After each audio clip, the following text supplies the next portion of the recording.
बड़ी खुशी हुई आपसे मिलकर। अच्छी बात है, वरना अक्सर लोग मुझे पसंद नहीं करते। अरे ऐसा क्यों कह रहे हैं आप? मैं नहीं कह रहा, सिर्फ बता रहा हूँ आपको यह सच जो मैं महसूस करता हूँ। अक्सर लोग मुझे पसंद नहीं करते। आप भी जल्द ही उनकी भाषा बोलने लगेंगे।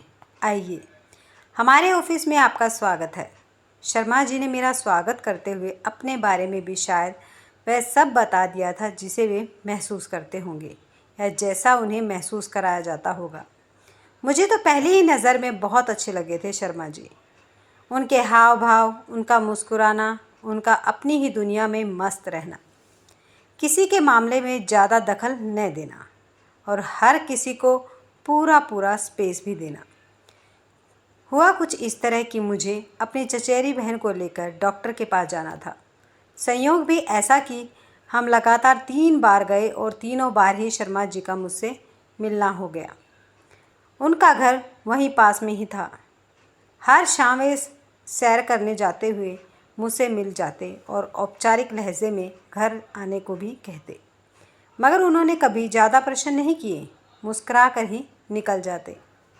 उन्हीं दिनों मुझे 1 हफ्ते के लिए टूर पर जाना पड़ा। बहन का कोर्स अभी पूरा नहीं हुआ था। वह अकेली चली तो जाती, पर वापस पर अंधेरा हो जाएगा, यह सोचकर उसे घबराहट होती थी। तुम शर्मा जी के घर चली जाना। छोटा भाई अपनी ट्यूशन क्लास से वापस आते हुए तुम्हें लेता आएगा। मैं उनका पता ले लूँगा, पास ही में उनका घर है। बहन को समझा दिया मैंने। शर्मा जी से इस बारे में बात भी कर ली, सारी स्थिति उन्हें समझा दी। शर्मा जी तुरंत बोले, हाँ हाँ क्यों नहीं, ज़रूर आइए। मेरी बहन घर पर होती है। पत्नी तो ऑफिस से देर से आती है, लेकिन आप चिंता मत कीजिए, निसंकोच आइए। मेरी समस्या सुलझा दी उन्होंने। हफ्ता बीता और उसके बाद उसकी जिम्मेदारी फिर मुझ पर आ गई। पता चला शर्मा जी की बहन तो उसी के कॉलेज की निकली, इसलिए मेरी बहन का समय अच्छे से बीत गया। मैंने शर्मा जी को धन्यवाद दिया और वे हंसने लग गई। अरे इसमें धन्यवाद की क्या ज़रूरत है? यह दुनिया रैन बसेरा है विजय बाबू, न घर तेरा न घर मेरा। जो समय हंसते खेलते बीत जाए बस समझ लीजिए वही आपका रहा। मिनी बता रही थी कि आपकी बहन तो उसी के कॉलेज में पढ़ती है। हाँ शर्मा जी, अब क्या कहें, फुटबॉल की मंझी हुई खिलाड़ी थी मेरी बहन। एक दिन खेलते खेलते हाथ की हड्डी ऐसी खिसकी कि ठीक ही नहीं हो रही। उसी सिलसिले में तो आपके सेक्टर में जाना पड़ता है उसे, डॉक्टर मेहता के पास। आपको तो सब बताया ही था, मुझे कुछ याद नहीं। दरअसल आप बुरा मत मानना, मैं किसी की व्यक्तिगत ज़िंदगी में ज़रा कम ही दिलचस्पी लेता हूँ। मैं आपके काम आ सका उसके लिए मैं ही आपका आभारी हूँ। वो चक्का रह गया। मैं एक पल को रूखे से लगे मुझे शर्मा जी। ऐसी भी क्या आदत जो किसी की समस्या का पता ही न हो। सबके जीवन में कोई ना कोई समस्या होती है जिसे मनुष्य को स्वयं ही ढोना पड़ता है। किसी को न आपसे कुछ लेना है न ही देना है। अपना दिल खोल कर क्यों मजाक का विषय बना जाए, क्योंकि आज कोई भी इतना ईमानदार नहीं जो निष्पक्ष होकर आपकी पीड़ा सुन या समझ सके। शर्मा जी बोले। सुनता रहा मैं, कुछ समझ में आया कुछ नहीं आया। अक्सर गहरी बातें एक ही बार में समझ में भी तो नहीं आती। मैं कोशिश करता हूँ किसी के साथ ज़्यादा घुलने मिलने से बचूं। समाज में रहकर एक दूसरे के काम आना हमारा कर्तव्य भी है और इंसानियत भी। हम जिंदा हैं उसका प्रमाण तो हमें देना ही चाहिए। प्रकृति तो हर चीज़ का हिसाब मांगती है। एक हाथ लो तो दूसरे हाथ देना भी तो आना चाहिए, शर्मा जी ने कहा। चश्मे के पार शर्मा जी की आंखें डबडबा गई थी। मेरा कंधा थपथपा कर चले गए और मैं कर्तव्य मूड में सा खड़ा रहा। मुझे लगा शर्मा जी बहुत रूखे स्वभाव के हैं, थोड़ा तो इंसान को मीठा भी होना चाहिए। याद आया पहली बार मिले तो उन्होंने ही बताया था कि लोग अक्सर उन्हें पसंद नहीं करते। शायद यही वजह होगी, रूखा इंसान कैसे सबको पसंद आएगा। घर आकर पत्नी से बात की, हंस पड़ी वह। जरा सी उसूली होगे आपके शर्मा जी। नियमों पर चलने वाला इंसान सहज ही सबके गले से नीचे नहीं उतरता। कुछ उनके नियम होंगे और कुछ उन्हें दुनिया ने सिखा दिए होंगे। धीरे धीरे इंसान अपने ही दायरे में सिमट जाता है। जहाँ तक हो सके किसी और की मदद करने से पीछे नहीं हटता, मगर अपनी तरफ से नज़दीकी कम से कम ही पसंद करता है। चारू बता रही थी कि हफ्ता भर उनकी बहन ने उसका पूरा पूरा ख्याल रखा। 1 घंटा तो वहाँ बैठी ही थी वह।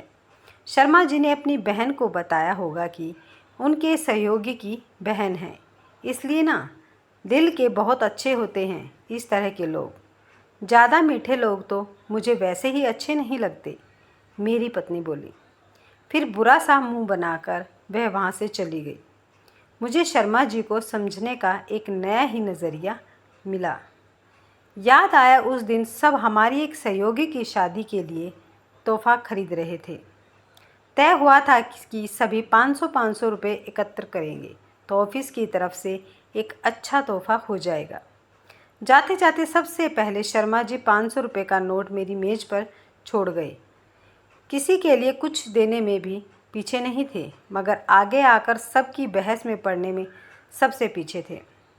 जिसको जो करना है उसे करने दो, एक बार ठोकर लगेगी दोबारा नहीं करेगा, और जिसे एक बार ठोकर लगकर भी समझ में नहीं आता उसे एक और धक्का लगने दो। जो चीज़ हम माँ बाप होकर अपनी औलाद को नहीं समझा सकते, उसी औलाद को दुनिया बड़ी अच्छी तरह से समझा देती है। दुनिया थोड़े न माफ़ करती है। बेटी मुँह जोर हो गई, अपना कमा रही है। उसे लगने लगा है हम सब बेवकूफ़ हैं, छोटे बड़े का लिहाज ही नहीं रहा। आज़ाद रहना चाहती है। आज हमारा मान नहीं रखती, कल ससुराल में क्या करेगी। अच्छा, रिश्ता हाथ में आया, शरीफ संस्कारी परिवार है, मगर समझ नहीं आ पा रहा। अपना सिक्का खोटा है तो मान लीजिए साहब। ऐसा ना हो कि लड़के वालों का जीना ही हराम कर दे। अपने घर ही इस तरह की बहू चली आई तो बुढ़ापा गया न रसातल में। लड़के वालों पर दया कीजिए, आजकल तो वैसे भी सारे कानून लड़की के हक में हैं। लंच ब्रेक में शर्मा जी की बातें कानों में पड़ी। तिवारी जी अपनी परेशानी उन्हें बता रहे थे। बातें निजी थी मगर सर्वव्यापी थी। हर घर में बेटी है और बेटा भी है, माँ बाप है और नाते रिश्तेदार भी, उम्मीदें हैं और स्वार्थ भी। तिवारी जी अपना ही पेट नंगा करके शर्मा जी को दिखा रहे थे, जबकि सत्य यह है कि अपने पेट की बुराई अक्सर नज़र नहीं आती। अपनी संतान सही नहीं है यह किसी और के सामने मान लेना आसान नहीं होता। बेटी को समय दीजिए, किसी और का घर न उजड़े, इसलिए समस्या को अपने ही घर तक रखिए। जब तक समझ न आए इंतज़ार कीजिए। शादी कोई दवा थोड़ी है कि लेते ही बीमारी चली जाएगी। शादी के बाद वापस आ गई तो क्या करेंगे आप? आज 25 की है तो क्या हो गया, पढ़ने लिखने वाले बच्चों की इतनी उम्र हो ही जाती है। तर्क संगत थी शर्मा जी की बातें, यह हर घर की कहानी है। नया क्या था इसमें? पिछली मेज पर बैठे बैठे सब मेरे कानों में पड़ा। तिवारी जी के स्वभाव पर हैरानी हुई। अत्यंत मीठा स्वभाव है उनका, और शर्मा जी के विषय में उनकी राय ज़्यादा अच्छी भी नहीं है, और वही अपनी ही बच्ची की समस्या उन्हें बता रहे हैं, जिन्हें वे ज़्यादा अच्छा भी नहीं मानते। कहीं ऐसा तो नहीं आपको ही कमाती बेटी सहन नहीं हो रही? आपको ही लग रहा हो कि बेटी पर काबू नहीं रहा, क्योंकि अब वह आपके सामने हाथ नहीं फैलाती, अपनी तनख्वाह अपने ही तरीके से खर्च करती है। शायद आप चाहते हो वह पूरी तनख्वाह जमा करती रहे और आपसे पहले की तरह बस जरा सा मांग कर गुजारा करती रहे। चुप रहे उत्तर में तिवारी जी, क्योंकि मौन पसर गया था। मेरे कान भी मानो समूल चेतना लिए खड़े हो गए थे।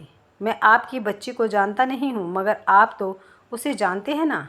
बच्ची मेधावी होगी, तभी तो पढ़ लिख कर आज हर महीने 40,000 रुपये कमाने लगी है। नालायक तो नहीं हो सकती, और हमने अपनी नौकरी में अब जाकर 40,000 रुपये का मुँह देखा है। जो बच्ची रात रात भर जाग कर पढ़ती रही, उसे क्या अपनी कमाई खुद पर खर्च करने का अधिकार नहीं? क्या खर्च कर लेती होगी भला?